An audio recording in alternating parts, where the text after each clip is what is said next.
Bismillahirrahmanirrahim. Ada 6 orang yang tidak boleh menjawab salam saya di sore hari ini. Saya ulangi lagi, ada 6 orang yang tidak boleh menjawab salam saya di sini. Yang pertama adalah orang gila. Yang kedua orang tuli. Yang ketiga orang yang sedang tidur, yang keempat orang bisu, yang kelima orang kafir, dan yang keenam adalah orang mati. Semoga 6 orang itu juga tidak ada di sini. Assalamualaikum warahmatullahi wabarakatuh.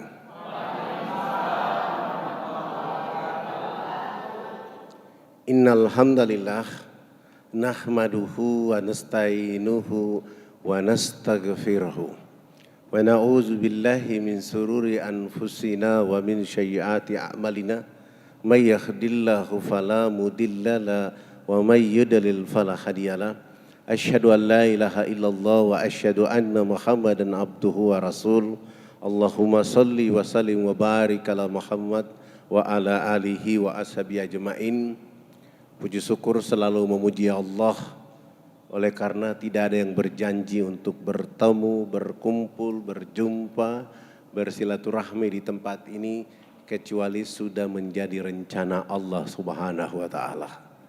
Alhamdulillah dengan rencana itulah Allah menggerakkan panitia, tim dakwah Solo menghadirkan kita berduyung-duyung duduk di majelis yang insya Allah diberkahi dan dimuliakan oleh Allah. Semoga duduknya Bapak Ibu di majelis ini seperti sedang berada di dipan-dipan surga Allah Subhanahu wa taala.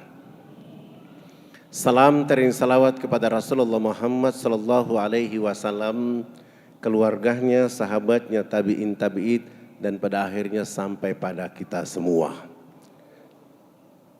Bapak Ibu hadirin saudara-saudaraku yang dimuliakan oleh Allah Subhanahu wa taala. 3 bulan terakhir ini saya rajin ke Solo. Banyak orang yang mencurigai saya. Jangan-jangan pilpres, padahal bukan. Kesini bersilaturahmi. Supaya hubungan antara Irian dan Solo itu menjadi keluarga besar. Sebelum saya mulai, saya mau tanya Bapak Ibu di ruangan ini. Ini orang Indonesia semua? Sungguh? Saya bilang bukan. Orang Indonesia itu adalah orang yang pertama sholat subuh, pertama sholat duhur, pertama buka puasa, pertama sholat asar, pertama sholat maghrib, pertama sholat isya, pertama sholat jumat, pertama sholat idul fitri, idul adha, syuruk, duha, qiyamul lail. Siapa mereka?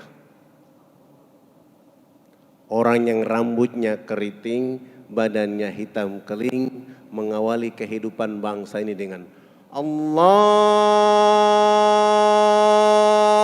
Akbar, Allahu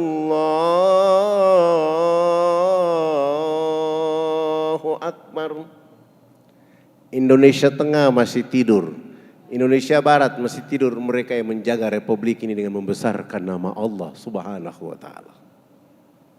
Maka seandainya kalau tidak ada dakwah di sana, orang Indonesia Tengah, Indonesia Barat ditanya oleh Allah kelak di padang mahsyar. Oleh karena itu saudara-saudaraku, tidak ada ruang, tidak ada batas ruang, waktu, tempat, kecuali kita bersama-sama menjaga agama di republik yang kita cintai ini. Ustadz Fadlan ini dulu bukan ustadz, sebenarnya bukan ustadz. Karena background sekolah Fadlan SD, SMP, SMA, S1, S2, S3 semua berbaunya ekonomi. Tidak ada hubungan dengan agama. Tapi karena merasa kewajiban dakwah itu penting, maka mengambil alih. Dulu tahun 78 saya hijrah dari Fakfak ke Makassar. Waktu itu rambut saya kayak pohon beringin. Sudah hitam keling keribo pula. Melanjutkan studi di Fakultas Ekonomi di sebuah sekolah di Makassar. Waktu itu menumpang kapal barang karena belum ada kapal pelni, naik kapal barang dari Fakfak ke Makassar itu 5 hari perjalanan. Begitu naik kapal, pengumuman dari petugas kapal bahwa setiap orang yang menumpang kapal ini diperbolehkan mandi 1 kali saja. Alasannya penampungan air di kapal terbatas. Sudah hitam, keling, suruh mandi 1 kali, suasananya bagaimana kira-kira? 5 hari kemudian tiba di Makassar, turun dari kapal, ketemu orang Bugis Makassar, Fadlan menyapa mereka dengan Assalamualaikum warahmatullahi wabarakatuh. Tidak ada satupun yang membalas salam Fadlan. Bahkan sebagian orang di pelabuhan mengatakan, masa orang Islam rambutnya kayak begini? Dari pelabuhan menuju ke tempat kos, subuh menuju ke masjid, perjalanan dari tempat kos ke masjid, berjumpa dengan ketua DKM. Ketua DKM dia lihat kulit, rambut dalam posisi seperti itu, langsung dia tanya, "Hei, kamu dari mana?" Saya jawab, "Saya dari Irian Jaya." Langsung beliau mempercepat langkah meninggalkan saya. Sampai di masjid, dia perintahkan pemuda-pemuda masjid mengawasi. Dia bilang, "Awasi orang yang datang itu." Saya tidak tahu. Begitu datang saya menyapa dengan salam, mereka juga tidak balas. Saya menuju tempat wudhu, ada 5 pemuda yang berdiri mengawasi saya di saat wudhu. Selesai wudhu, masuk tahiyatul masjid, mereka awasi. Azan subuh, saya berdiri qobliyah subuh, diawasi. Qomat, saya berdiri berjamaah, ada 2 pemuda yang badannya kekar, berdiri di kanan dan kiri saya. Itu terjadi bukan pada saat sholat subuh, duhur pun demikian, diawasi, asar, maghrib, isya. Selesai sholat isya, ketua DKM menyuruh ketua RT datang ke tempat kos. Assalamualaikum warahmatullahi wabarakatuh. Waalaikumsalam, ada apa Pak? Saya ketua RT di sini. Saya disuruh ke sini karena warga di sini 1 hari ini resah dan gelisah atas kehadiran Anda di sini. Kami belum pernah melihat orang hitam rambut kayak begini masuk ke masjid.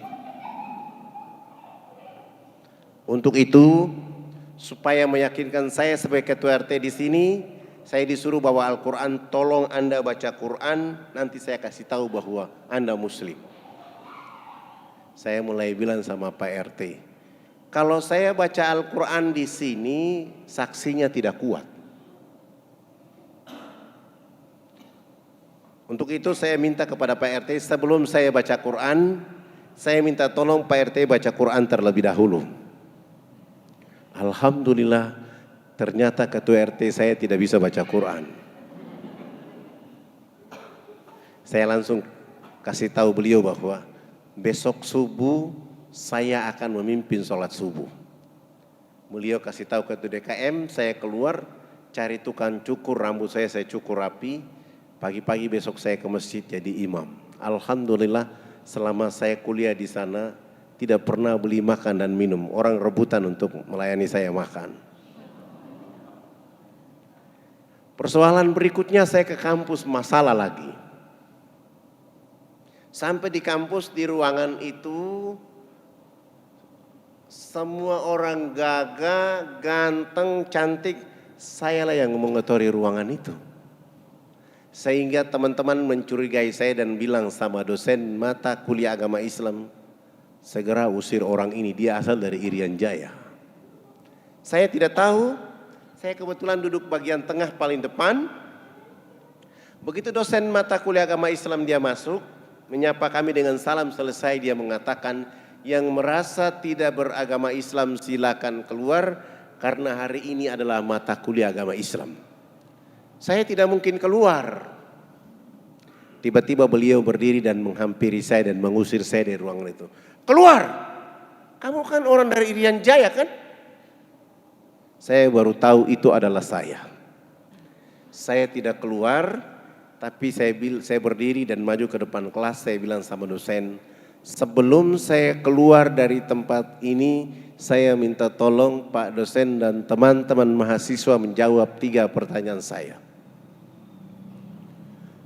apakah agama Islam itu hanya untuk orang Arab dan orang Bugis Makassar saja, ataukah agama Islam itu rahmat untuk seluruh alam semesta?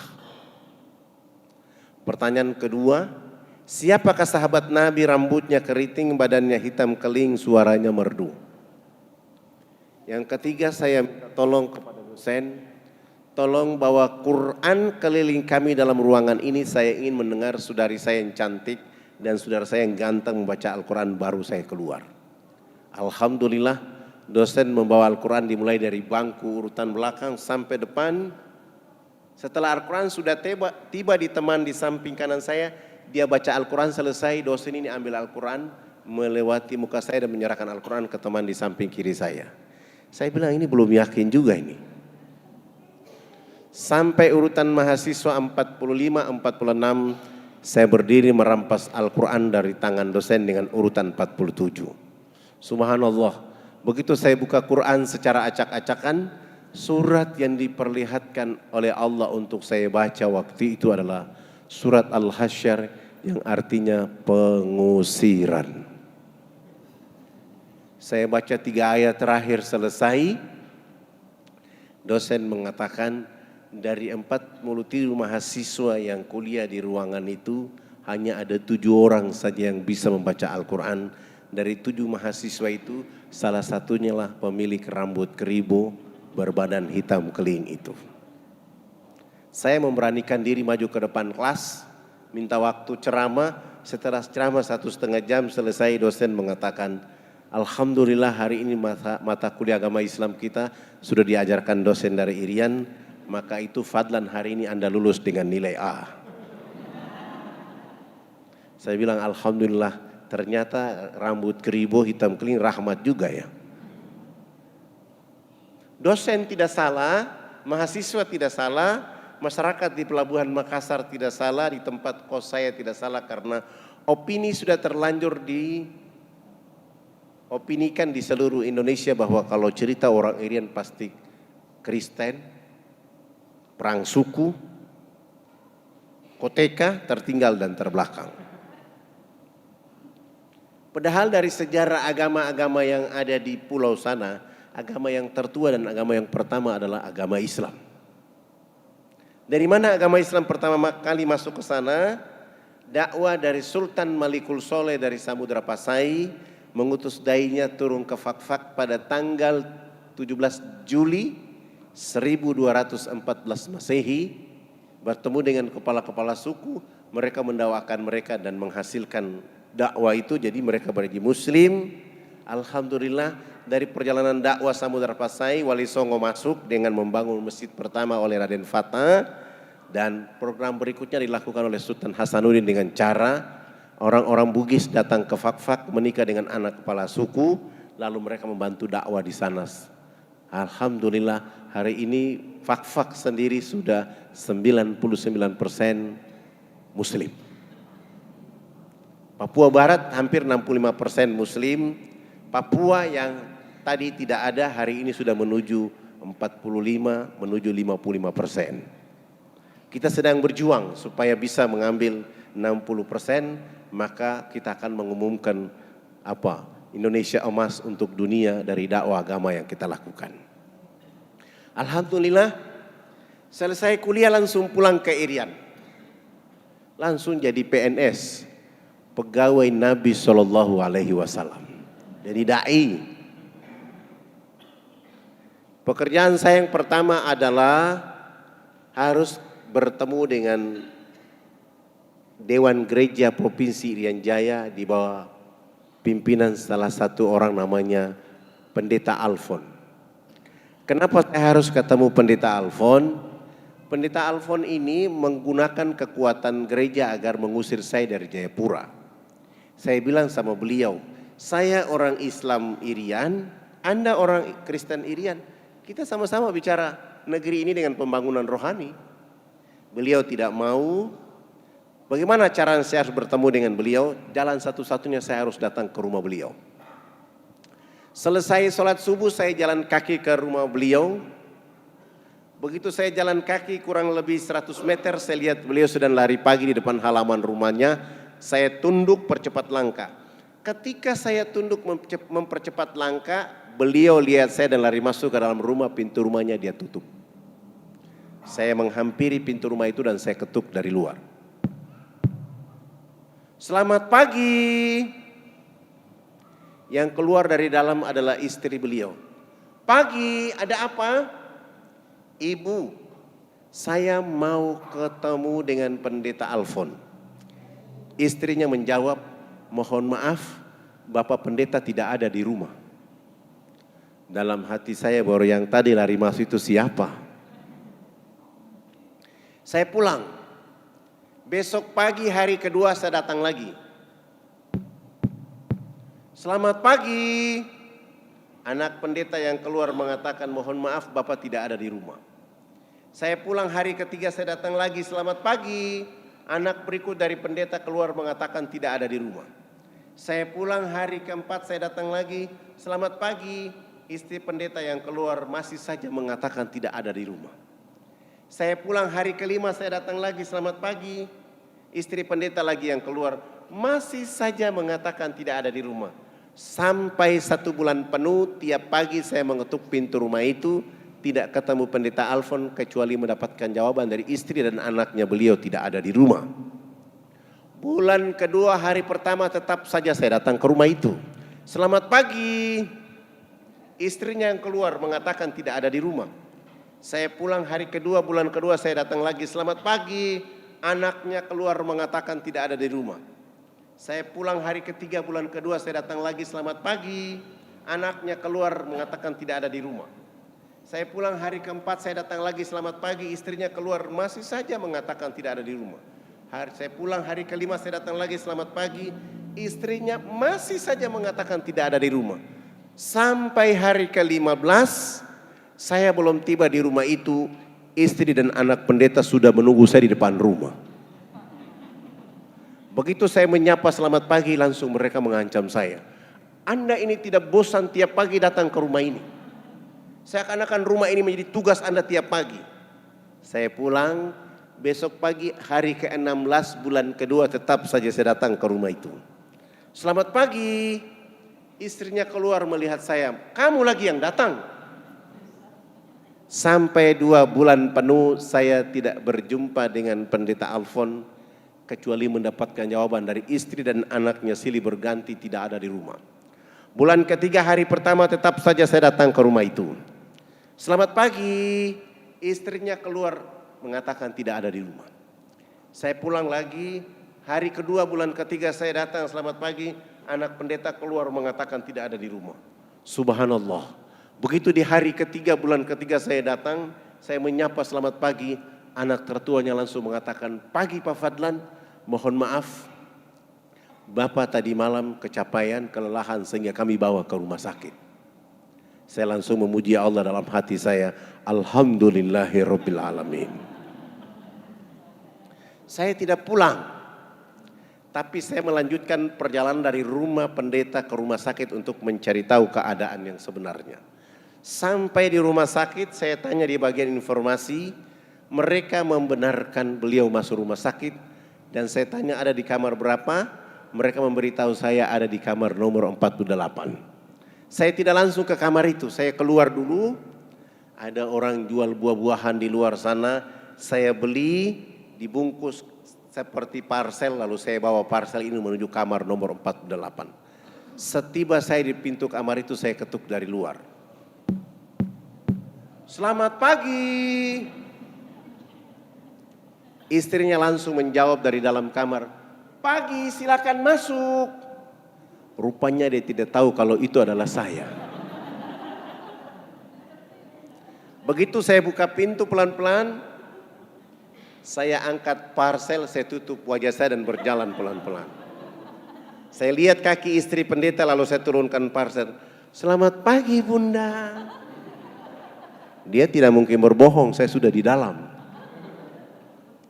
Supaya dia tidak panik, saya mengatakan, saya dapat kabar bahwa abang jatuh sakit sehingga saya beli buah-buahan ini untuk beliau. Nanti kalau beliau bangun tidur sampaikan salam hormat bahwa tadi Fadlan dari sini. Begitu saya baru cerita dengan istrinya, Pendeta Alfon dari tempat tidur langsung menyapa saya. Selamat pagi Pak Fadlan. Saya tinggalkan istrinya, merapat ke tempat tidur salaman dengan beliau dan saya mengatakan, Abang Pendeta hari ini sungguh sangat luar biasa. Alhamdulillahirrabbilalamin. Saya dapat rahmat dari Allah karena saya sudah cari abang 2 bulan 3 hari. Sebenarnya abang tidak sakit. Tapi abang mendidik istri, anak hari-hari berbohong. Dan saya tidak yakin bahwa abang tidak ada di rumah. Tapi saya datang berulang-ulang kali, saya ingin cari tahu di mana kejujuran abang. Tapi abang tetap berbohong. Itulah yang menjadi penyakit supaya saya ketemu di rumah sakit ini. Di sisi lain abang di gereja bicara cinta kasih. Sementara istri dan anak diajarkan untuk berbohong. Kalau sembuh jangan mengulangi perbuatan buruk ini lagi. Pamit pulang. 5 hari kemudian beliau sembuh dan pulang ke rumah. Hari ke-6 saya menjadi tamu pertama di rumah mereka. Selamat pagi. Beliau bersama istri dan 7 anak membuka pintu dan mempersilahkan saya masuk ke dalam rumah mereka. Di saat itulah saya mulai dengan judul Indahnya Islam bagi Penduduk Alam Semesta. Dari jam 10 pagi itu sampai jam 12 siang saya pamit pulang. Pendeta Alfon mengantar saya sampai depan pintu pagar. Beliau mengatakan, Fadlan usahakan besok datang lebih pagi lagi. Alhamdulillah besok pagi saya datang dari jam 7.30 sampai duhur. Sholat duhur selesai, saya melanjutkan pekerjaan itu sampai asar. Pekerjaan seperti ini saya lakukan 5 hari berturut-turut. Subhanallah, menjelang waktu asar di hari kelima, beliau bersama istri dan 7 anak menyatakan sikap hijrah mengucapkan 2 kalimat syahadat. Begitu mereka mengucapkan 2 kalimat syahadat, saya langsung sujud syukur dan menangis kepada Allah. Dalam hati saya berteriak besar-besar di rumah itu dan saya mengatakan, seandainya saya angku dengan agama ini, begitu saya diusir saya tidak akan datang lagi ke rumah itu. Saya sombong dengan agama yang saya anut, begitu mereka mengatakan tidak ada di rumah, saya tidak akan pernah lagi injak pintu rumah itu.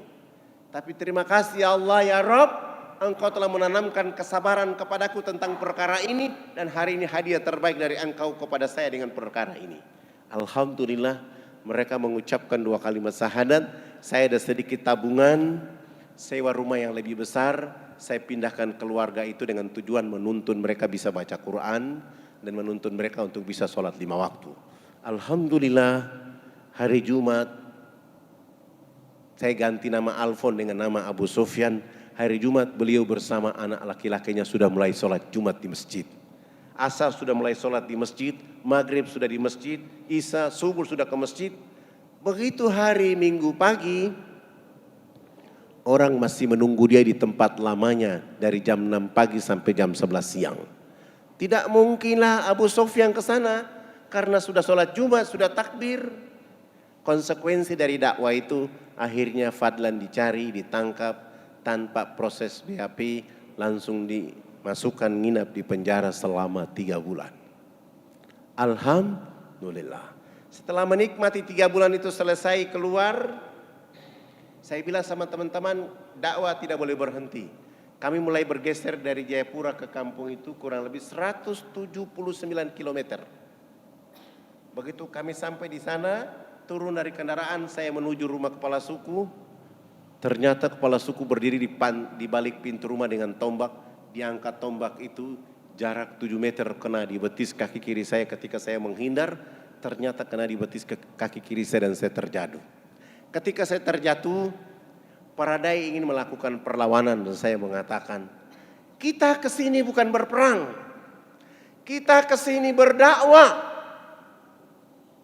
Dan tombak di betis kaki kiri ini adalah konsekuensinya dakwah. Jangankan Fadlan, nabimu Rasul Muhammad sallallahu alaihi wasallam datang ke Taif dilempar sampai tumitnya berdarah-darah. Apalagi artinya Fadlan. Tugas kalian bukan melawan mereka, tetapi mencabut tombak dari betis kaki kiri saya. Alhamdulillah mereka cabut tombak dari betis kaki kiri saya. saya dilarikan ke rumah sakit. Harus tidur di rumah sakit selama 3 bulan. Setelah sembuh sehat walafiat, saya coba lari pagi, kaki saya sudah kuat dan saya bilang, tidak ada alasan lain kecuali kita kembali ke kampung itu lagi. Teman-teman mengatakan, Ustadz sudah dipanah di sana, sudah ditombak di sana, untuk apa kita ke sana? Saya mengatakan, jangan kamu bangun kebencian dengan manusia. Tugas kita berdakwah. Akhirnya mereka ikut dan kami kembali ke kampung itu. Begitu kami tiba di kampung itu, saya turun lagi dari kendaraan menuju rumah kepala suku. Anak tertua kepala suku ada di halaman rumah dan saya tanya, abang, ada bapak kepala suku? Anaknya mengatakan, minta maaf, bapak ada di rumah tapi sudah 2 minggu ini sakit, terserang penyakit malaria. Kami tidak bisa bawa ke rumah sakit karena kami tidak punya mobil, kami tidak punya uang. Langsung saya jawab, kami datang ke sini untuk menjemput bapak kepala suku, abang dengan ibu, dibawa ke rumah sakit. Nanti kami yang biaya seluruhnya, kami yang bayar. Alhamdulillah kami bawa kepala suku ini ke sana. Kami rawat dia rumah sakit selama 2 minggu, sehat, sembuh sehat walafiat. Sesudah itu kami cari mereka bekal kehidupan, antar kembali mereka ke kampung halaman. Kami kembali ke kota. 1 minggu kemudian baru kami mulai datang berdakwah di sana. Baru 3 hari kita bicara Islam, kepala suku ini bersama istri dan 13 anak, ditambah dengan 15 kepala keluarga di kampung kecil itu pun hijrah mengucapkan 2 kalimat syahadat. Ribut lagi, Fadlan dicari lagi, ditangkap tanpa proses BAP, langsung nginap di penjara selama 6 bulan. Alhamdulillah. Setelah 6 bulan keluar, saya bilang dakwah tidak boleh berhenti. Dakwah harus seperti air mengalir. Kapan tidak ada air di bumi orang akan kehausan. Begitu juga dakwah. Maka kami naik ke atas bukit untuk berdakwah. Subhanallah, baru berdakwah 2 bulan. Allah kasih hidayah kepada 30 kepala keluarga hijrah mengucapkan 2 kalimat syahadat. Ribut lagi Jayapura, Fadlan dicari lagi, ditahan untuk nginap di penjara selama 9 bulan. Alhamdulillah. Setelah 9 bulan itu selesai, saya mulai berpikir, hari terakhir dari bulan ke-9 mau keluar, orang yang biasa menangkap saya itu datang. Dia buka gembok penjara itu dan dia maki-maki saya di sana. Ruangan ini tidak ada orang lain yang masuk kecuali wajah Anda ini. Kenapa Anda tidak takut dengan penjara ini? Saya bilang, abang, saya bukan maling, saya bukan pembunuh, saya bukan pemberontak. Saya juga bukan penjahat. Saya hanya ingin mencerdaskan saudara-saudara saya di negeri ini agar pasti tunduk memuji Allah dan mengikuti Rasulullah Muhammad SAW. Orang kaya abang ini suatu saat akan ditangkap oleh Allah dan disiksa oleh Allah habis-habisan karena abang salah menangkap orang. Bahasa saya ini ternyata membuat dia ketakutan dan dia bilang sama saya, jangan kau kasih takut-takut saya. Begitu keluar dari penjara, saya tidak kembali ke posko dakwah saya. Beliau bawa pulang saya ke rumahnya. Setiba saya di rumah, beliau bilang, ceritakan Islam kepada kami. Alhamdulillah, ini dakwah saya yang paling tercepat. 8 jam kemudian, beliau bersama istri dan 5 anak pun hijrah mengucapkan 2 kalimat syahadat. Saya mulai berpikir, tidak ada pekerjaan yang paling bergengsi di dunia ini kecuali berdakwah. Siapa yang melakukan pekerjaan ini dengan asyik, Allah akan ganti dengan hidayah lebih cepat daripada angin. Tapi di saat dia dengan asyik itu dia pasti difitnah, dicemooh, ditangkap, difitnah, dilempar, ditombak, bahkan dipenjara mau dibunuh. Tapi Allah akan ganti dengan hidayah lebih cepat daripada angin. Mulai melirik dari Jayapura menuju pegunungan. Tidak punya uang. Mau dan tidak mau kami harus jalan kaki. Berapa lama jalan kaki dari Jayapura ke gunung itu? 3 bulan.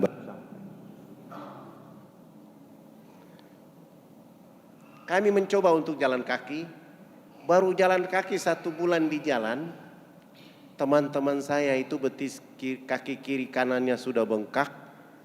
Mereka mulai tidak kuat mengangkat kaki kanan dan kaki kiri. Mereka bilang, kalau kita memaksa diri sampai ke lokasi, kita belum berdakwah, kita sudah dibunuh orang karena energi tenaga kita sudah habis. Akhirnya kami kembali ke Jayapura. 2 bulan tidak ada dakwah. Bagaimana caranya bisa sampai ke lokasi itu? Saya menghadap kepala desa, nama-nama kami semua saya ganti. Yang nama Zainuddin saya ganti dengan nama Paulus. Yang nama Zainal Abidin saya ganti dengan nama Markus. Yang nama Abu Bakar saya ganti dengan nama Adolf. Yang nama Fadlan saya ganti dengan nama Leo. Dengan cara ini baru kami bisa menumpang pesawat misionaris. Begitu kami beli tiket, kami semua diterima dengan KTP palsu itu. Besok pagi mau terbang, sore hari sudah menyiapkan modal sabun mandi 7 karton, sampo 7 karton, odol sikat gigi 7 karton, dan pakaian layak pakai 7 karung. Mencoba untuk memulai dakwah. Alhamdulillah 45 menit kemudian pagi hari itu kami terbang, tiba di lokasi. Kami disambut oleh saudara-saudara kami di sana, tapi sayang mereka semua dalam keadaan tidak berbusana kecuali menggunakan cawat. Cawat itu bahasa kerennya koteka. Ketika melihat kondisi ini saya mulai bilang, kalau begitu 1 minggu pertama kita tidak berdakwah. Kita melakukan interaksi sosial dengan mereka, pendekatan dengan mereka. Begitu bermain dengan mereka, sudah akrab dengan mereka, sudah dekat dengan mereka, lalu saya tanya, kenapa sampai Bapak Ibu di sini berpakaian seperti ini? Disitulah saudara-saudara kita menjawab, kami dilarang tidak boleh pakai pakaian karena baju yang kami pakai ini menjadi pakaian termahal di dunia atas nama kebudayaan. Sudah pakai pakaian koteka seperti itu, mereka juga dilarang tidak boleh mandi. Boleh mandi tapi hanya melulurkan tubuh badan mereka dengan minyak atau lemak babi. Berdiri jarak 500 meter dari arah mata angin kita yang hancur. Bau ya tidak enak. Sudah dalam keadaan tertinggal, terbelakang, bau badan seperti itu. Orang asing bawa minuman keras masuk ke pedalaman. Kasih minum saudara-saudara kita di sana, mereka minum, mereka mabuk. Ada yang teler tidur di bawah pohon, ada yang di pinggir jalan. Ada ibu-ibu kita yang melahirkan di sana seperti binatang yang beranak di bawah pohon. Begitu bayinya keluar untuk memutuskan plasenta dengan bayi, mereka pakai ujung batu yang tajam. Sesudah itu ibu manusia dilarang untuk menyusui anaknya dengan air susu di sebelah kanan. Dia hanya boleh menete anak kandung dengan air susu di sebelah kiri, sementara air susu di sebelah kanan dipakai untuk menyusui anak babi. Ketika kami melihat keadaan itu, kami semua sujud dan menangis minta ampun. Dosa apa lagi kami hari ini? Saya langsung menjawab, tidak ada cara lain dan tidak ada agama lain yang bisa melakukan itu kecuali agama yang dibawa oleh Nabi Muhammad SAW. Dengan cara apa? Dakwah. Saya mentadaburi surat 16 ayat 125 surat An-Nahl. A'udzubillahi minasyaitonirrajim. Ud'u ila sabili rabbika bil hikmah wal mau'izatil hasanah wajadilhum billati hi ahsan. Minggu kedua dakwah dimulai. Kami coba bawa salah satu kepala adatnya, kepala sukunya, kami bawa dia ke sungai. Sampai di pinggir sungai saya bilang, Bapak, cawatnya dibuka dulu. Setelah beliau buka itu pakaian adatnya, beliau bersama kami langsung jebur masuk dalam sungai. Setelah itu naik, saya suruh dai berdiri depan dengan sabun, sampo, odol sikat gigi. Saya di belakang mereka dan kepala suku di samping kanan saya. Saya ambil satu sabun, saya kasih kepala suku dan saya bilang, Bapak kepala suku ikut gerakan kami. Kami gosok sabun di sebelah kanan, kepala suku ikut gosok sabun di sebelah kanan. Kami gosok sabun di sebelah kiri, kepala suku ikut gosok sabun di sebelah kiri. Tubuh badan kami sudah penuh dengan busa sabun. Saya ambil sabun dari tangan kepala suku, saya ganti dengan sampo 1 botol. Rambut jenis kami ini kalau belum kena air dengan sampo itu rambut tenang-tenang saja. Begitu kepala suku dia siram sampo di rambutnya, dia keramas, rambut keribu keriting itu dia mekar kayak bunga yang berkembang. Sehingga busa sampo itu makin tinggi, Begitu makin tinggi, jatuh kena hidung kepala suku. Kepala suku ini mencium bau harum dari sampo, langsung pergi tidak mau lagi bilas dengan air. Begitu dia jalan, para dai mulai mengatakan, "Bapak kepala suku, harus disiram dengan air." Kepala suku menjawab, "Tidak anak, ini wangi." Rupanya selama hidupnya baru pertama mencium bau harum. Alhamdulillah, kepala suku ini 6 hari berturut-turut mandi tidak pernah bilas dengan air. Di hari ke-6 bersama kami kembali jebur ke dalam sungai, naik sama-sama gosok sabun, sampo. Kami yang lain kembali ke jebur dalam sungai untuk bilas. Kepala suku ini naik pasang koteka dan berjalan. Kelihatan busa berjalan kayak kuntilanak. Kena matahari, busa sampo itu kering, busa sabun itu kering. Kepala suku langsung ke kebun bekerja seperti biasa seorang petani. Jam 2 siang dia pulang dari kebun. Perjalanan pulang dari kebun ke rumah, Allah turunkan rahmat berupa hujan. Kena di tubuh badannya, busa sampo dan sabun yang tadi kering muncul kembali. Beliau gosok-gosok sampai hilang itu busa sampo dan sabun. Allah ganti dengan kesegaran jasmani. Kepala suku ini tiba di rumah, tidur dari jam 3 sore sampai jam 9 pagi hari berikutnya. Pagi-pagi kami sampai ke rumahnya, beliau bangun tidur langsung beliau mengatakan, "Anak, mandi yang benar itu yang anak ajarkan. Bapak kemarin dimandikan oleh Sang Pencipta sehingga Bapak tidur menjadi enak. Selama ini Bapak belum pernah tidur enak seperti tadi malam." Oh, bagaimana kalau pagi ini Bapak ikut mandi? Dengan senang hati beliau ikut kami ke sungai, mandi, resmi bilas, naik. Beliau itu dari jam 10 pagi sampai jam 3 sore hari itu. Setelah dia bangun tidur, kampanye warga adat masyarakat beliau, besok pagi yang berkumpul di lapangan dekat sungai sebanyak 3.712 orang. Laki, perempuan, tua, muda, besar, kecil untuk belajar mandi menggunakan sabun mandi yang kami bawa. Kami ajarkan mereka dari jam 8 pagi sampai jam 12 siang belum tuntas semuanya. Saya skorsing pelajaran mandi karena kami mau sholat duhur. 1 minggu sebelumnya kami sudah buat panggung di tengah lapangan itu menjadi tempat sholat kami. Saya bilang sama kepala suku, yang sudah mandi jangan pulang, yang belum mandi juga jangan pulang.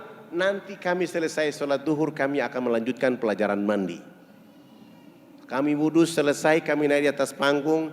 Yang sudah mandi maupun yang belum mandi mereka duduk di bawah panggung. Salah satu dai dia qomat dan saya takbir.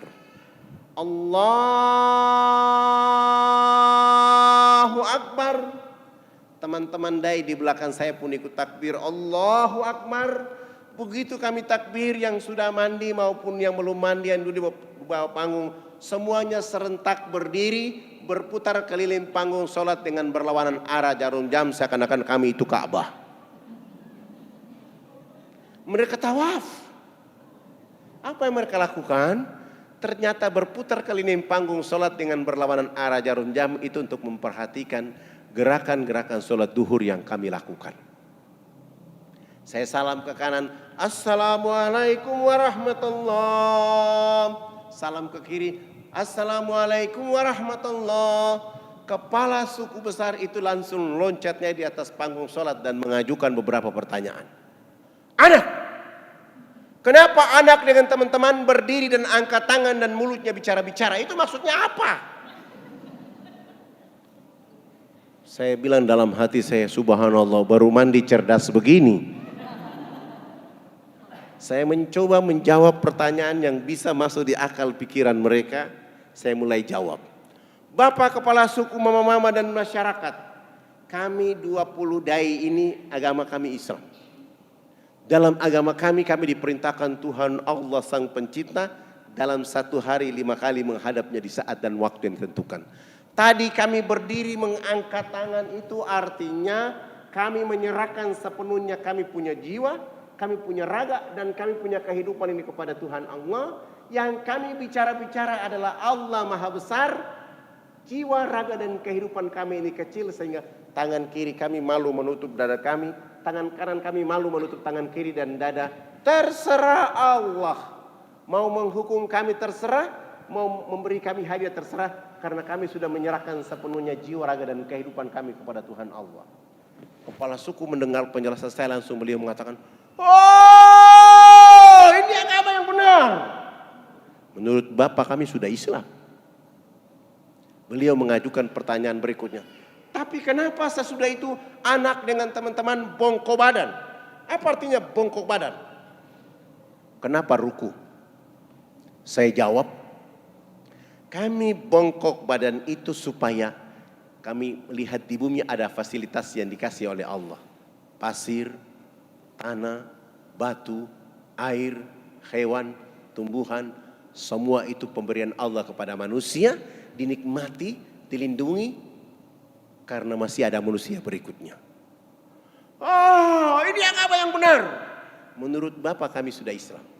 Tapi kenapa sesudah itu anak dengan teman-teman tunduk mencium papan itu? Apalagi artinya? Kenapa sujud?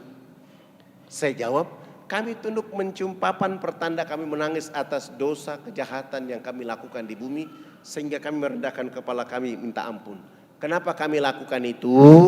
Sebentar kami mati nanti kami punya kulit, daging, tulang, darah akan dilebur kembali menjadi tanah. Sebelum dilebur kembali menjadi tanah, kami menyatukan telapak tangan, kepala, lutut dan kaki, tunduk menangis minta ampun kepada Dia Allah yang Maha Tinggi. Tapi kenapa sesudah itu anak dengan teman-teman lihat ke sebelah kanan mulutnya bicara-bicara, lihat ke sebelah kiri masih bicara-bicara? Salam dia bilang bicara-bicara. Saya jawab, kalau tadi kami mengangkat tangan adalah menyerahkan sepenuhnya jiwa raga kami bongkok badan untuk melihat apa yang diberikan oleh Allah. Sesudah itu minta ampun, selesai minta ampun kami lihat ke sebelah kanan. Kalau di tempat ini belum ada orang yang tahu mandi, tugas kami datang ke sini untuk mengajarkan orang bisa tahu mandi.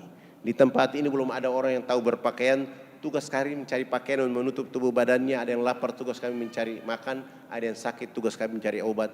Sesudah itu melihat ke sebelah kiri, kalau di tempat ini belum ada mengenal Allah dan Rasulnya, kami hadir di sini memperkenalkan Allah dan Rasulnya kepada mereka.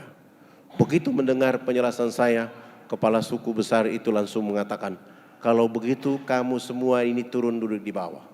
Kami 20 dai turun bergabung dengan masyarakat di bawah.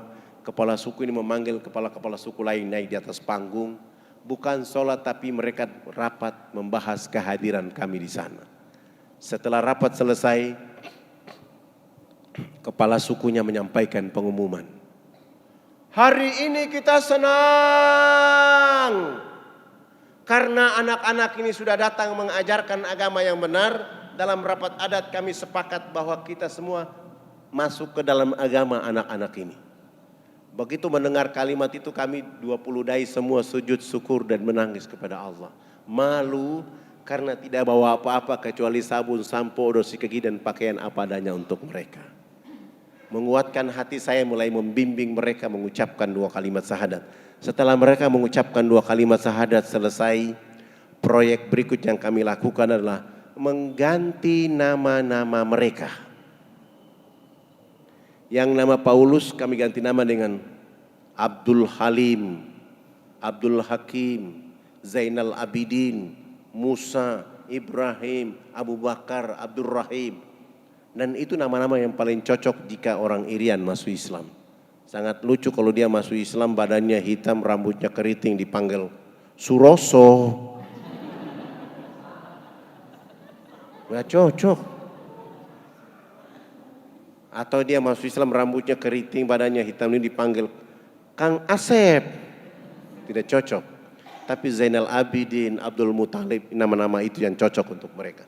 Setelah mengganti nama mereka, proyek berikut yang kami lakukan untuk mereka adalah melaksanakan hitanan massal mulai dari umur 7 bulan sampai umur 63 tahun. Alhamdulillah kami dibantu oleh guru, sahabat, teman, kawan, orang tua kami, Kolonel Dr. Mulya Tarmizi dari Angkatan Laut, bawa tentara, polisi, kita bawa ke atas, menghitan saudara-saudara kita di sana. Begitu dalam proses hitanan, beliau bilang sama saya, harus kita kasih tahu Pak Harto, biar pembangunan di sini dipercepat. Saya bilang saya tidak ada akses ke Pak Harto, kalau Tuan Guru punya akses silakan. Langsung beliau bikin fax di fax. Pak Harto bilang, silakan bawa tua-tua adat dan kepala suku menghadap saya. Subhanallah, kepala-kepala suku ini sudah pakai celana panjang, pakai kemeja, bahkan sudah pakai jas. Tapi belum bisa pakai sepatu. Karena ukuran kakinya rata-rata nomor 47. Tidak ada jenis sepatu itu, terpaksa kami menggunakan sendal jepit kelebihan tumit. Terbang Makassar terus ke Jakarta. Menginap di Menteng Wisma Haji Jakarta Pusat. Pagi-pagi bangun sholat subuh selesai, sarapan, mandi dan pakaian menuju istana. Begitu kami sampai di istana, Pak Harto mengatakan pertemuannya ditunda. Bukan jam 10 pagi dan bukan di istana. Pak Harto minta supaya lebih baik, lebih akrab di rumahnya jam 5 sore. Akhirnya kami balik ke Wisma Haji, sholat duhur, makan siang, sholat duhur selesai istirahat, bangun mandi, sholat asar selesai kami datang ke Jalan Cendana. Begitu kami datang, Pak Harto sudah berdiri depan pintu rumahnya menyambut tua-tua adat dan kepala-kepala suku. Bersalaman, berpelukan, dibawa masuk ke dalam ruang tamu, dikasih makan, dikasih minum. Pak Harto juga sudah menyediakan bingkisan, oleh-oleh, ditambah dengan uang saku dan tiket. Sebelum menyerahkan bantuan dan uang saku ini, oleh-oleh kenang-kenangan ini, Pak Harto minta supaya salah satu dari kepala suku bicara konferensi pers. Lalu kepala suku besarnya yang bicara. Bapak tidak pantas jadi presiden. Presiden macam apa hanya bangun Makassar? Karena dia baru lihat Makassar. Presiden macam apa baru hanya bangun Jakarta? Karena dia baru lihat Jakarta. Pemilu nanti saya akan bicara supaya Haji Muhammad Soeharto jangan lagi dipilih jadi presiden. Pak Harto ini bicara, kepala suku ini bicara pakai bahasa daerah, Pak Harto juga tidak tahu.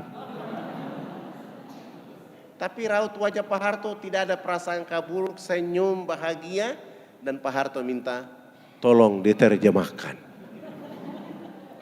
Tidak mungkinlah saya menerjemahkan seperti itu. Itu tidak mungkin.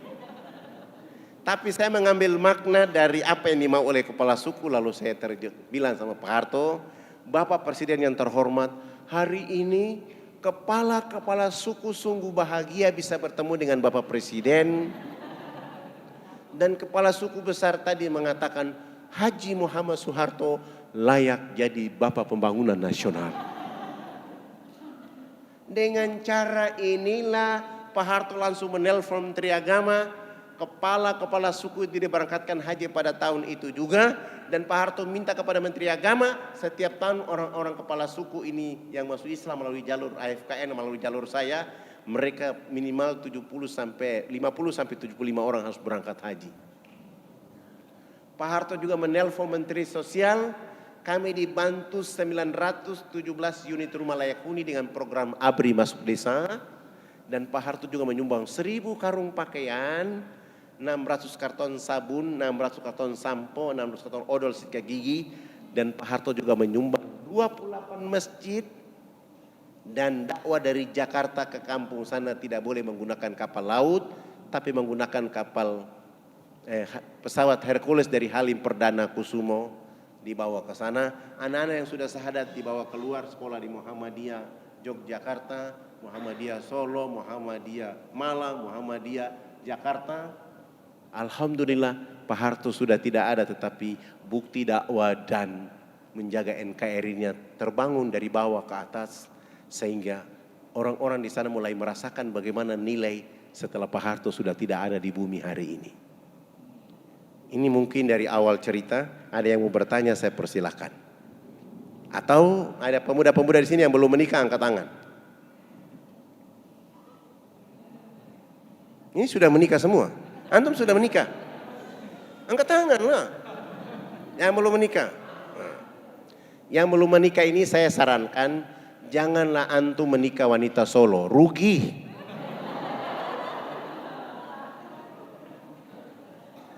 Ikut Ustadz Fadan ke Irian, dakwah di sana, sebelum berdakwah nikah dengan anak kepala suku dulu.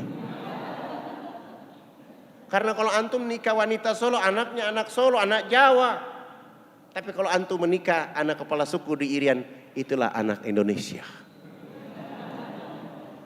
Itu ahwat-ahwat yang masih bujang di sini juga, jangan nikah dengan mereka.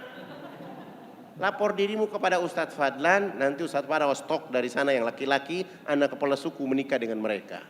Supaya kekuatan Solo, Irian jadi kekuatan besar. Sehingga keturunanmu yang akan mengatakan kepada Indonesia Tengah, Indonesia Barat bahwa wahai nenek, mas, kakek yang ada di Indonesia Tengah, Indonesia Barat, kami yang menjaga republik ini dari timur Indonesia.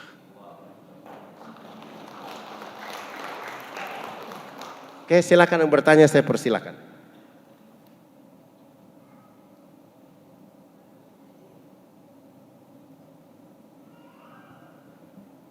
Assalamualaikum Ustadz Fadlan. Saya mau bertanya. Namanya siapa dulu? Nama saya. Gimana? Iya, saya Solo asli. Kebetulan saya jendus. Saya mau bertanya. Tadi Ustadz Fadlan kan bilang bahwa dakwah itu nggak ada ruang dan waktu. Terus kita kan semua harus wajib ya untuk dakwah gitu. Terus apa yang harus kami lakukan untuk dakwah tersebut? Misalkan kan nggak ada ruang dan waktu. Di sana-sana kan masih banyak yang belum tersentuh dakwah gitu loh. Itu terus apa yang harus kita lakukan gitu loh, Tat? Biar nanti kita nggak dituntut Allah, gimana kamu kok nggak dakwah gitu. Makasih. Yang pertama yang harus dipahami oleh kita bahwa warisan terbaik dari Nabi Shallallahu Alaihi Wasallam adalah dakwah. Kalau dakwah tidak maksimal, maka kita tidak bisa menemukan titik kemenangan. Dakwah tidak maksimal, maka kita tidak akan menemukan titik kebangkitan. Indonesia ini sudah punya modal mayoritas muslim di dunia. Indonesia sudah punya modal masjid terbanyak di dunia itu Indonesia. Indonesia juga sudah punya modal majelis taklim terbanyak di dunia itu juga di Indonesia. Indonesia juga sudah punya modal pesantren terbanyak di dunia itu Indonesia. Tapi kenapa tidak bangkit? Karena dakwah belum maksimal. Dakwah belum merata. Kenapa belum maksimal, belum merata? Karena sebagian di antara kita berpikir bahwa dakwah itu urusan mereka yang datang dari pesantren, mereka yang SAG, sarjana alam gaib, yang datang dari Timur Tengah, mereka yang sudah punya hafalan. Sehingga ketika mau bertindak terhadap dakwah itu ketakutan. Padahal Nabi SAW dengan hadis yang sangat pendek, sampaikan walaupun satu ayat. Makna sampaikan walaupun satu ayat itu artinya semua orang bertanggung jawab menyampaikan pesan dakwah ini kepada siapa saja. Dan dakwah itu kepada dua kelompok. Pertama yang paling utama kepada orang kafir. Jadi agama Islam ini hadir utama untuk mendakwakan orang kafir. Itu perlu harus difahami oleh kita. Yang kedua, kepada orang yang sudah beragama Islam untuk menjaga akidah dan agamanya. Kenapa berdakwah kepada orang kafir? Supaya jangan mereka dipanggil dengan kata kafir. Jangan. Karena kata kafir itu Allah mencantumkan dalam Al-Quran sebagai bahasa yang paling menyenangkan supaya karena mereka belum mendapat hidayah dan rahmat dari Allah. Maka tugas kita mendakwakan mereka supaya mereka dipanggil dengan sebutan orang-orang beriman, masuk Islam.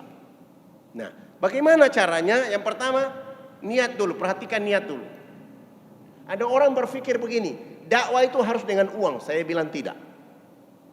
Kalau kapan kita berdakwah dengan uang, kekecewaan yang kita hadapi. Kalau kita ingin dakwah dengan modal, maka ujungnya adalah penyesalan dan tidak akan melakukan lagi. Bukan. Lihat mimpi besar Nabi SAW yang digambarkan oleh Allah dalam surat At-Taubah ayat 128. Anitum harithum alaikum. Menginginkan seluruh penduduk bumi ini bahagia, selamat bersama Allah Subhanahu wa ta'ala. Tugas kita itu. Menyelamatkan semua orang untuk mendapatkan rahmat kebahagiaan dengan Allah Subhanahu wa taala. Dan tidak ada kebahagiaan paling terbaik kecuali dengan Allah. Maka tugas kita menyampaikan dakwah kepada mereka dengan ilmu yang kita miliki, tugas kita mendesak kepada mereka. Tetapi wahai saudara-saudaraku, kalau kita tidak punya ilmu, Nabi mengajarkan kepada kita modal paling besar setelah niat adalah milikilah akhlak yang terbaik dalam hidup. Itu kekuatan dakwah kita. Sekarang saya tanya antum, kalau bicara akhlak saya tanya antum. Ya bapak-bapak, yang ibu-ibu. Antum ada maling, ini andaikan ini satu kompleks. Ini satu kompleks. Maling datang ke rumahmu, dia masuk ke dalam rumah ambil emas istrimu 40 gram, uang 35 juta. Dia sudah ambil. Dia mau keluar ketahuan oleh warga. Akhirnya warga ribut. Warga sudah siap dengan balok, dengan kayu, dengan bensin untuk bakar dia. Kira-kira apa yang antum lakukan terhadap maling ini? Ada yang bantu saya bisa?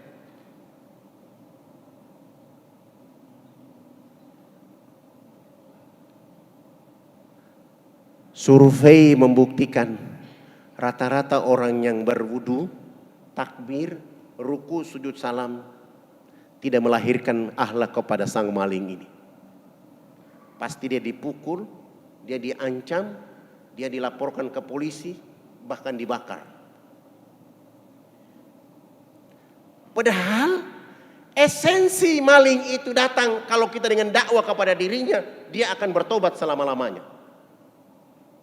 Kita sebagai orang yang punya emas dicuri, sebagai suami yang punya istri emasnya dicuri, tampil di tengah-tengah warga yang sedang berdiri dengan tombak, dengan panah, dengan segala macam, dengan palu-palu, dengan segala macam semua. Katakan kepada mereka, hei saudara-saudaraku, istirahat kalian, kalian keluar semua. Ini adalah tamu saya. Setelah mereka pergi, bawa maling itu ke ruang tamu. Suruh istri siapkan makanan dan minuman yang enak untuk dia makan. Di saat dia makan minum bilang sama dia, karena antum datang ke sini tidak memberitahu saya, sehingga ala kadarnya saya siapkan. Lain kali antum ke sini 3 hari sebelum datang kasih tahu, saya akan masak ayam 1 ekor untuk dirimu sendiri. Sesudah itu antar dia keluar.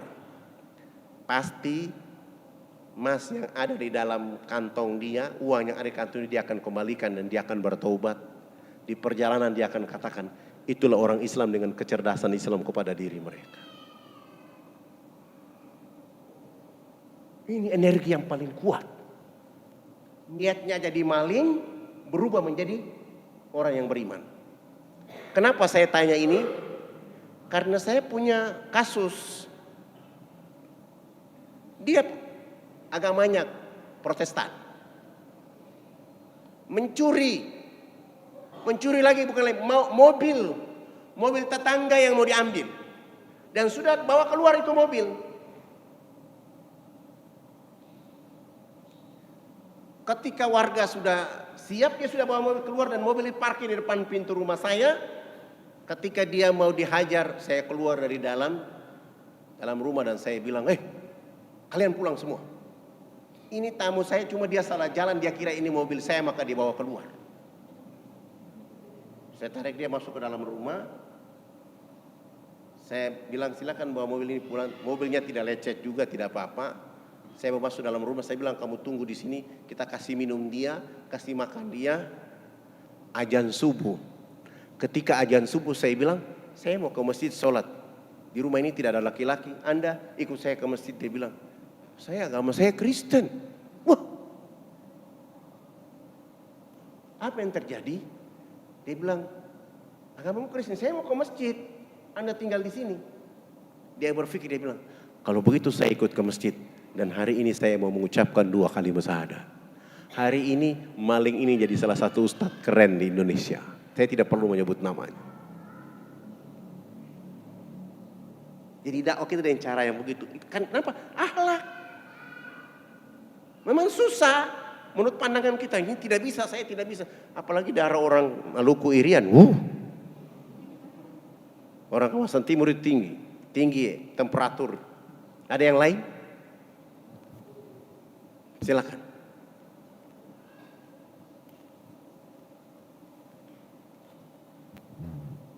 Assalamualaikum warahmatullahi wabarakatuh. Waalaikumsalam warahmatullahi wabarakatuh. Saya cuman pengen tanya gini aja Ustaz.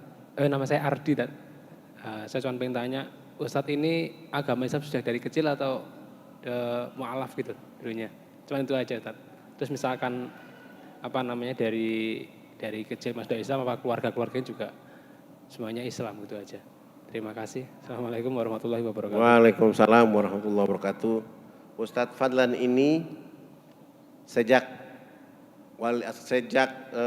Sultan Malikul Soleh berdakwah ke sana, uyutnya Ustadz Fadlan sudah muslim saat itu. Ayah saya seorang guru agama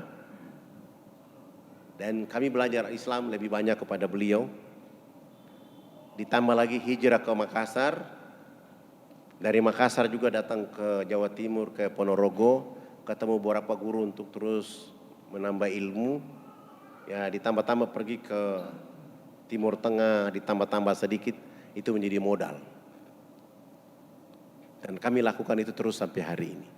Saya sudah wakafkan diri saya dan keluarga saya untuk pekerjaan ini. Dan saya menganggap itu paling damai, paling asik. Karena saya juga sudah ditawarkan berkali-kali jadi anggota partai. Ada yang sudah transfer uang ke rekening antar mobil dengan catatan keluar bicara dakwah lewat partai. Saya bilang enggak, tidak asik kalau saya di partai karena ada aturan di partai. Itu sudah saya hadapi setiap musim pemilu. Ini tahun kelima dari pemilu saya selalu berhadapan dengan itu. Saya menghindar. Biarlah seperti dai sehingga saya bisa ketemu dengan masyarakat. Dan saya sudah ditawarkan jadi gubernur berapa kali, saya juga tidak mau. Kepala-kepala adat sudah minta, saya harus masuk, enggak. Saya mengambil keputusan ini karena satu hal yang harus saya kerja hari ini. Salah satu kepala suku beliau sudah meninggal dunia, beliau bilang begini. Indonesia itu makmur, sejahtera. Palestina itu merdeka, cuma satu hal yang dilakukan oleh orang di Indonesia. Perbanyak rusa di Irian.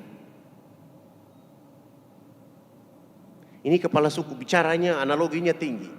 Kalau mau Indonesia merdeka, Indonesia adil makmur, kalau mau Indonesia adil makmur, Palestina itu merdeka, perbanyak rusa di Irian. Maksudnya perbanyak Islam di Irian. Kalau orang Irian sudah Islam semua, titik kesejahteraan itu akan didapatkan di Indonesia dan semangat Palestina merdeka itu akan dimiliki oleh Palestina. Karena saudara yang tadi kritik Muslim itu kadang jadi wacana di dalam Republik Indonesia dan Palestina untuk berdiri bahwa kami adalah pembela agama Allah Subhanahu wa taala. Dan saya sungguh yakin itu. Nanti mungkin lain kali saya minta panitia kalau saya bicara pakai slide supaya akan saya tunjukkan kenapa kepala suku ini bicara begitu. Saya lihat dalam surat 67 ayat 34 Allah bilang lihat alam semesta ini, lihat sekali, dua kali, tiga kali kau tidak ketemu apa-apa kecuali sesuatu yang hampa. Sebuah rahasia Allah di balik itu dalam bahasa tadabbur bahwa di balik hikmah ayat-ayat Allah itu rahasia energi hidup untuk menjaga dakwah dan agama ini di Indonesia yang terbaik. Ada yang lain?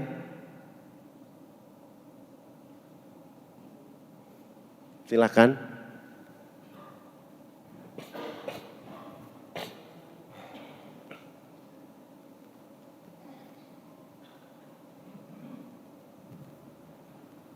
Wah, ini yang mau ke Irian ya.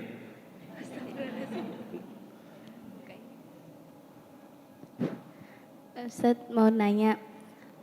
Assalamualaikum warahmatullahi wabarakatuh. Waalaikumsalam warahmatullahi wabarakatuh. Silakan nanya. Ustaz mau nanya, kan biasanya orang mu'alaf itu lebih kuat imannya lebih kuat daripada orang Islam yang udah dididik dari kecilnya. Kenapa itu Ustaz? Karena semangat dia mencari ilmu, sementara orang Islam ya itu aja. Semangat orang mualaf itu mencari ilmu, sementara orang Islam ya itu saja. Apa yang dilakukan oleh orang tuanya itu yang dilakukan. Dia tidak punya modal pemahaman kepada agama. Sehingga kenapa mualaf itu lebih kuat, lebih dahsyat bicaranya, lebih energi, karena dia sudah merasakan bahwa yang pernah dilakukan itu salah, maka peluang memperbaiki dirinya dengan menambah ilmu Islam. Orang Islam sendiri belajar bahasa agama juga setengah-setengah. Kenapa? Karena orang Islam sendiri tidak merasakan indahnya dakwah. Coba saya tanya antum, apakah pernah di lingkungan dekat masjid ini atau di masjid di tempat antum tinggal, pernah lihat selesai sholat subuh, sholat duhur, sholat asar, sholat maghrib, sholat isya, setiap selesai sholat ketua-ketua RT berdiri pintu rumah, pintu masjid masing-masing, absen warga yang masuk ke masjid? Nggak ada.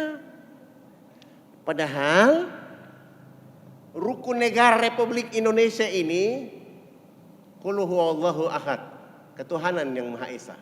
Nah, kalau ada ayat yang menjabarkan, ada aturan yang menjabarkan berkaitan dengan undang-undang ayat ketuhanan yang Maha Esa, maka setiap warga negara terutama ketua RT berhak mendakwakan warga mereka di lingkungan mereka yang seagama dengan mereka supaya mereka mampu menjaga agama. Itu enggak ada penjabaran ayat itu. Seakan-akan dipamerkan ketuhanan yang Maha Esa, sesudah itu dilanggar lagi sampai hari ini. Padahal perlu penjelasan apa makna ketuhanan yang Maha Esa itu. Nah, jawabannya dijawab oleh lagu Indonesia Raya. Bangunlah jiwanya, bangunlah badannya, baru dapat Indonesia Raya. Nah, bagaimana dilakukan mendapatkan Indonesia Raya? Cuma dua. Satu, jiwa harus dihidupkan dengan agama ini. Yang ketiga, badannya harus dirawat dengan kesehatan yang baik, makanan yang halal, thayyib, mubarakah. Baru kita bisa menemukan Indonesia Raya. Bukan jalan tol. Bukan. Kalau bangun jalan tol, kasihan saudaraku yang ada di gunung sana tidak bisa naik jalan tol. Maka bagaimana kita bisa menemukan Indonesia Raya? Apakah orang di kota yang menemukan itu? Tidak. Indonesia Raya harus dimiliki oleh seluruh anak Indonesia dari kampung sampai ke kota, kota kembali ke kampung. Bagaimana caranya? Jiwa mereka hidup. Jiwa yang hidup itu artinya dakwah harus dilakukan dengan baik. Masih SMA atau sudah kuliah? SMA. Gunakan kekuatan dakwah di SMA supaya teman-teman itu dapat mengerti agama ini dengan baik. Kalau belum, belajar kepada guru-guru yang ada di Solo, dan gudang ilmu itu ada di Solo. Datang ke tuan guru besar Ustadz Muin, minta ilmu ke sana, lalu pergi berdakwah di SMA. Dakwah gurunya juga. Karena banyak guru yang juga tidak mengerti Islam, sekedar bunyi saja. Dakwah ke mereka, inilah yang kurang di Republik ini. Padahal tujuan kita menjaga Republik ini kalau dakwah itu hidup. Saya punya pemahaman begini. Kalau dakwah ini sudah hidup dengan energi Islam yang kuat, kita akan melihat kemakmuran yang datang dari seluruh arah dari Allah. Dan orang-orang Jawa, orang Irian, orang Sulawesi, mereka bertemu itu bukan karena kecantikan, ganteng, gagah, bukan. Tapi mereka bertemu karena Allah Subhanahu wa ta'ala. Kita ingin lihat suasana bagaimana Bilal bin Rabah bisa menikah dengan wanita yang cantik sekali. Itu terjadi di Indonesia Raya. Bagaimana orang Irian bisa menikah dengan wanita soleha dari Solo. Dan bagaimana laki-laki Solo bisa menikah dengan wanita bidadari yang datang dari Irian. Anaknya akan tampil baik. Walaupun nanti malam pertama suaminya ketakutan, itu urusan kedua.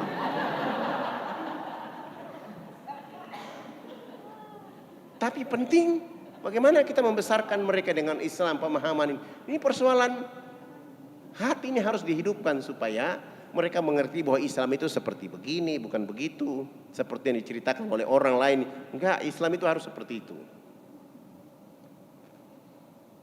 Ada yang lain?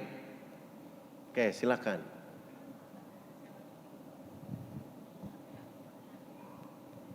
Assalamualaikum warahmatullahi wabarakatuh. Waalaikumsalam warahmatullahi wabarakatuh. Perkenalkan, nama saya Silviana. Saya ingin bertanya sesuatu, Ustadz. Jadi saya ini adalah seorang mu'alaf, alhamdulillah. Saya ingin bertanya, bagaimana cara saya ini sebagai anak berdakwah pada kedua orang tua saya? Karena saya berharap suatu saat nanti orang tua saya bisa masuk Islam, Ustadz, seperti itu. Lalu pertanyaan kedua, apakah benar jikalau orang tua itu memiliki perbedaan keyakinan? Karena orang tua saya kan masih Kristen, itu kalau sudah meninggal, apakah anaknya itu tidak bisa mendoakan seperti itu, Ustadz? Terima kasih. Wassalamualaikum kasih. warahmatullahi wabarakatuh. Assalamualaikum warahmatullahi wabarakatuh. Mbak sebagai seorang mualaf harus berdalam agama, belajar semua agama, belajar semua ilmu dari para guru. Yang kedua, setelah mempelajari Islam harus kuat menghadapi ayah ibu, mendakwakan mereka, walaupun mereka janji dengan harta, dengan iming-iming segala macam semua, tetapkan hati dalam Islam.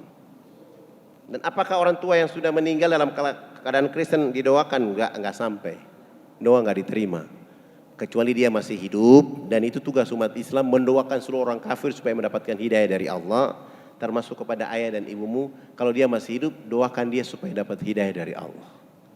Kapan mulainya? Di saat berdakwah dengan mereka, sampaikan hidayah itu, sampaikan Islam kepada mereka dan berdoa supaya mereka dapat hidayah. Saya kasih satu kasus begini.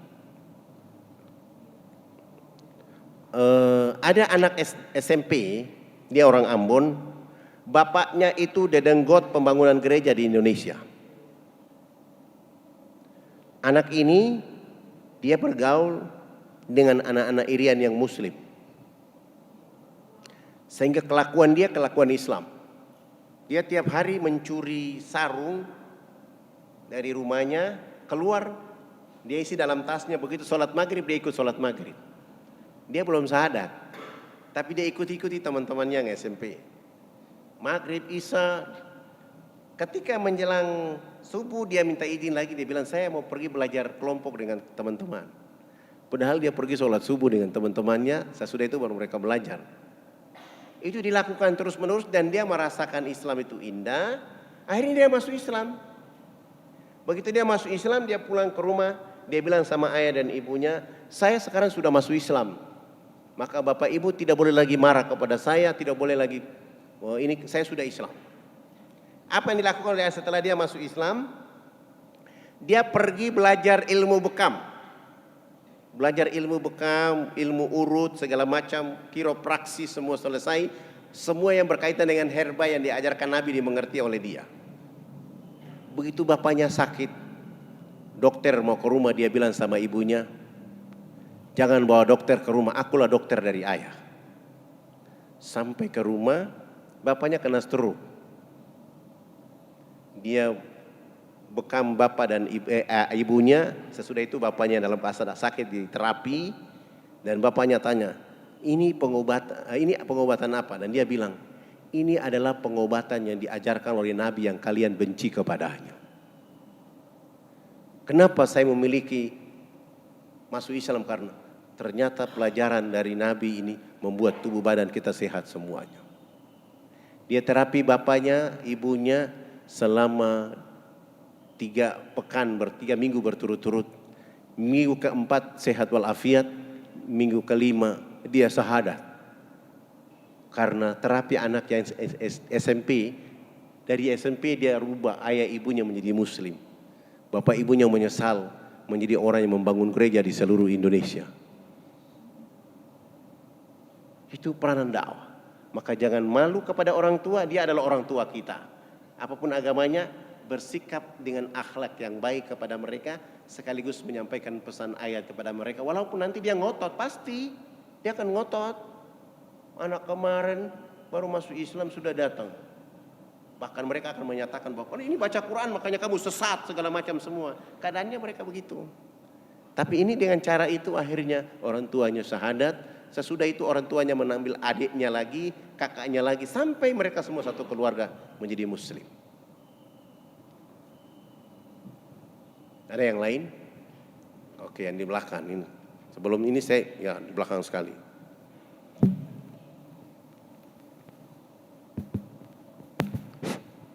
Assalamualaikum warahmatullahi wabarakatuh. Waalaikumsalam warahmatullahi wabarakatuh. Nama saya Wiono. Ustadz, saya mau tanya, tadi Ustadz sempat menyinggung masalah partai politik karena ini sebentar lagi kita mau ada pemilu. Saya mau tanya bagaimana pandangan Ustadz tentang capres dan cawapres tahun ini. Terus bagaimana saran Bapak Ustadz kepada khususnya jamaah ini dan umumnya para calon pemilih dan warga Indonesia di sini. Terima kasih. Assalamualaikum warahmatullahi wabarakatuh. Waalaikumsalam warahmatullahi wabarakatuh. Perlu saya jelaskan, Jokowi itu orang Indonesia dari Solo. Prabowo itu juga orang Indonesia dari Solo juga ya. Solo Raya juga kan? Orang Indonesia. Mereka semua orang Indonesia, wakilnya juga orang Indonesia, tidak orang lain. Tetapi yang perlu dipahami oleh kita, kejujuran itu penting. Keteladanan itu penting. Kejujuran itu adalah topik terbaik jadi pemimpin. Dan Nabi sudah mengajarkan kepada kita menjadi pemimpin ini cuma 4 hal saja. Sidik, amanah, tablik, fatona. 4 itu. Nah, Bapak Ibu tinggal melihat siapa di antara mereka berdua itu. Yang amanah, yang fatona, yang jujur. Nah, karena ini pertanyaan capres itu, supaya kisi-kisi ini saya berikan kepada seluruh orang Islam di Republik ini. Kenapa Allah menyuruh pemerintah negara menetapkan tanggal 17 April 2019. Saya lihat Al-Quran itu ayat awal paling spektakuler. Iqra bismi rabbikal ladzi khalaq. 17 ini Allah ingin ingatkan kembali kemenangan kepada orang Islam tentang tanggal 17 di bulan Agustus. Allah ingin mengulangi tanggal kemenangan itu kepada orang Islam di tanggal 17 April. Kenapa? Tanggal 17 ini adalah tanggal orang yang biasa menuju kemenangan. Hayalal falah, mereka yang satu hari 17 kali menghadap Allah. 17 rakaat. Di sana ada angka 4. Oh, angka 4 itu di sana ada Abu Bakar, ada Umar, ada Utsman, ada Ali, ada Syafi'i, ada Maliki, ada Hambali, ada Hanafi, ada Hajar Aswad, ada Irak, ada Yamani, ada Samsi, ada Yamani. Udah. Terus di sana ada 20, 19. 20 itu sifat Allah, mulai dari wujud, kidam, baka sampai. Terus di sana ada angka 19. Nabi bersabda, memulailah kalian dengan sebuah pekerjaan dengan kata Bismillahirrahmanirrahim. Huruf hijaiyah itu angkanya 19. Billah. Itu artinya orang yang memikir cerdas dengan kebangsaan Indonesia, dia akan memilih yang benar untuk mendapatkan rahmat dari Allah Subhanahu wa taala. Memilih yang benar untuk mendapatkan keberkahan dari Allah Subhanahu wa taala. Memilih yang benar untuk bagaimana agama ini hidup, agama ini jalan. Memilih yang bagaimana supaya ulama ini tentram, terus menyampaikan dakwah. Memilih yang bagaimana supaya nilai ketuhanan Maha Esa itu berjalan dengan baik, kemanusiaan itu ada di seluruh tanah air, persatuan itu terjaga, dan kita akan menciptakan kerakyatan yang benar. Kerakyatan penuh dengan hikmah. Lalu kita akan menghasilkan keadilan bagi bangsa dan negara. Pilihlah itu. Udah jelas? Gak boleh saya menyebut nama orang.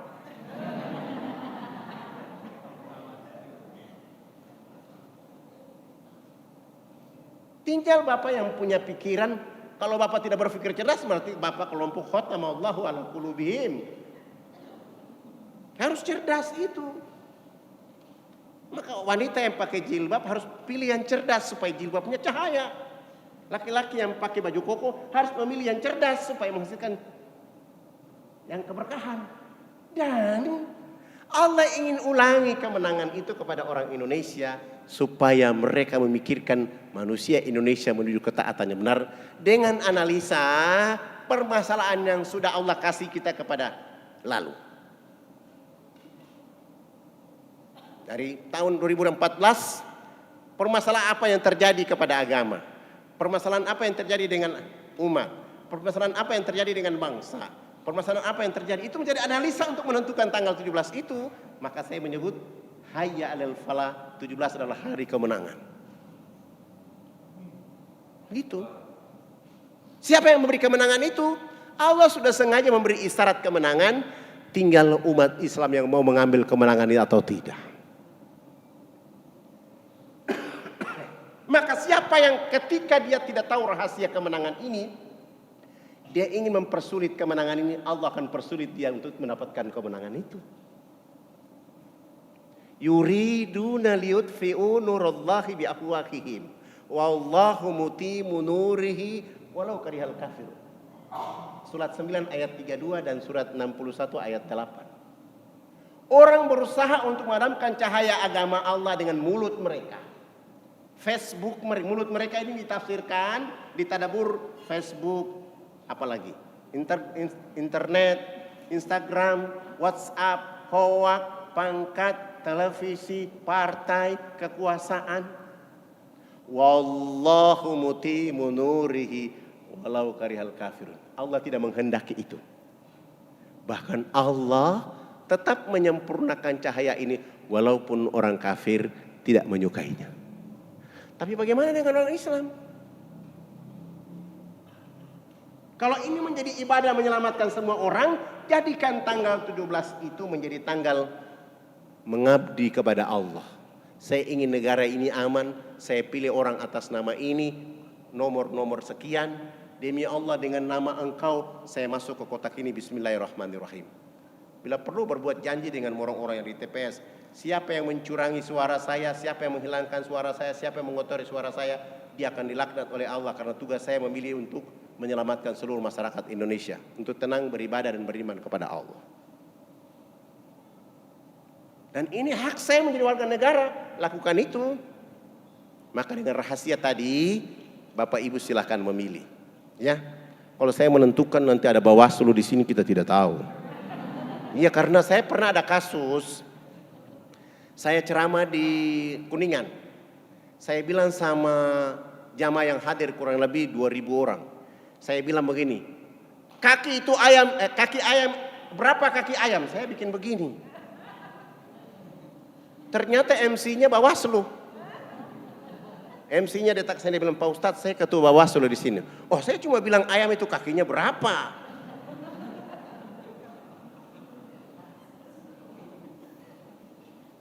Jadi tidak boleh. Jadi itu nanti ini udah. Tapi era sekarang boleh bicara itu, tapi saya tidak boleh gunakan ini. Nanti orang mengatakan, walaupun masjid ini dijadikan menjadi pusat peradaban, pusat perang, pusat politik, pusat pendidikan, boleh. Kalau ada orang melarang tidak boleh. Tapi kita sebagai orang Islam yang beretika tidak boleh. Karena tadi saya bilang mereka dua ini orang Indonesia. Tinggal kita yang dengan kecerdasan bagaimana memilih yang cerdas itu. Apalagi milenia ini, pilihlah yang cerdas. Antum akan makin cerdas. Ya, jangan tanya politik lagi, nggak enak.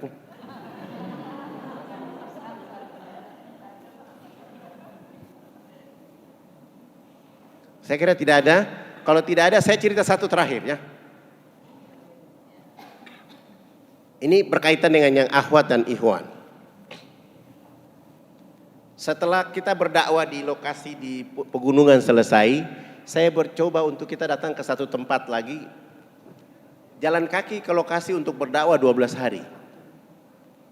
Begitu kami tiba ke lokasi ini berdakwah selama 3 bulan seorang saja yang masuk Islam. Saya mulai berpikir bagaimana supaya bisa banyak orang syahadat. Saya turun dari gunung jalan 12 hari, terus naik kapal ke Surabaya, menghadap pengurus masjid di Sunan Ampel Surabaya. Saya minta tolong bantu saya pakaian layak pakai, sabun, sampo, odol sikat gigi. 2 bulan kemudian terkumpul 600 karung. 200 karton sabun, sampo, odol sikat gigi, dan beberapa bantuan lain saya bawa. Besok mau berangkat, ada alumni dari IAIN Sunan Ampel, tinggi orangnya, putih, cerdas, namanya Firman. Dia bilang begini sama saya, bolehkah saya ikut dakwah di Irian? Boleh, tapi jangan tanya gaji karena saya tidak punya uang. Kalau antum ikhlas silahkan. Dia bilang saya ikhlas. Akhirnya dia ikut saya. Kami bawa bantuan ini sampai ke lokasi. 5 hari kemudian sampai, kami turunkan seluruh barang.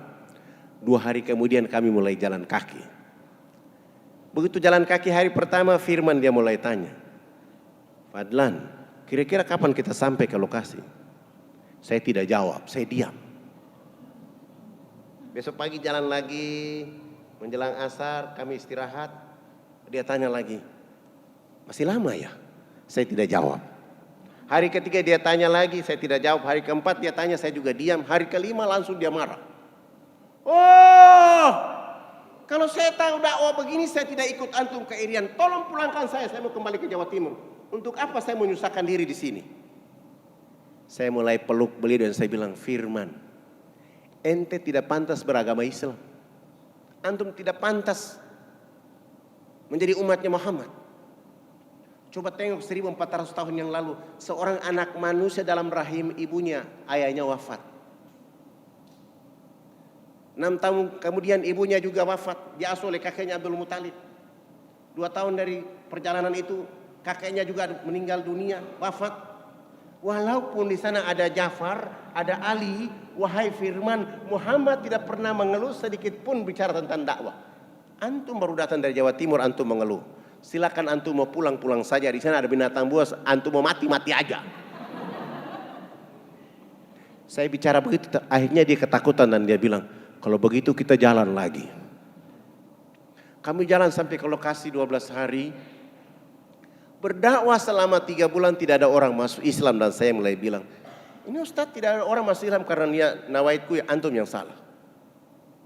Supaya menghidupkan niat antum, niat dakwah ini, ada metode dakwah berikutnya. Apa itu Ustaz? Bagaimana kalau saya nikahkan antum dengan anak kepala suku yang namanya Yakomino? Hah? Hei Firman, saya tidak bicara dakwah, saya tidak bicara ganteng, saya tidak bicara cantik, saya bicara dakwah. Jangankan antum, saya yang orang Irian ini juga tidak mau menikah dengan wanita di sini. Tapi untuk kondisi dakwah yang hari ini, yang paling cocok, yang paling tepat adalah antum.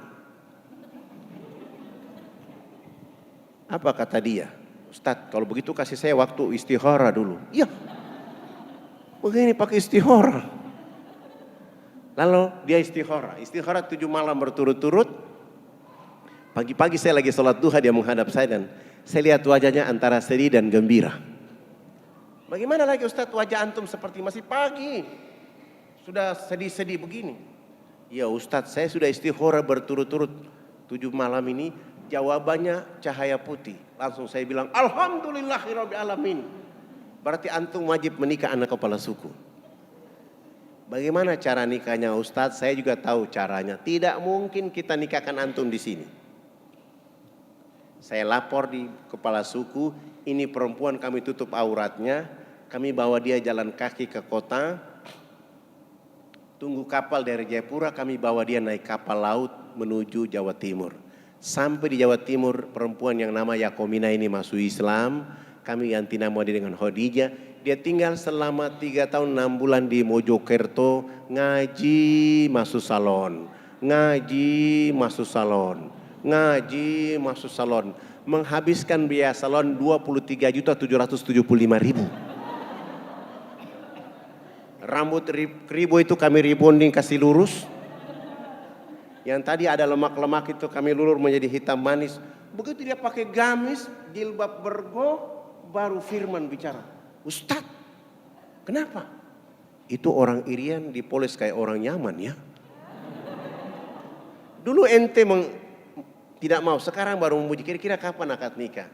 Alhamdulillah 5 hari kemudian Ustadz Firman menikah dengan Khadijah. 3 tahun 6 bulan dia ada di Mojokerto itu bisa hafal juz 28, 29, 30 dan 112 hadis dan dia sudah bisa ceramah. Saya bilang ini modal ini. Akad nikah selesai saya bilang haram hukumnya 2 pasangan ini tinggal di sini. Karena ulama ustadz di sini banyak. Tugas saya bawa laki-laki ini dan perempuan bawa pulang. Dibawa sampai ke sana saya mulai berpikir Kalau kita jalan kaki 12 hari, keringat ini membuat perempuan kembali ke habitatnya.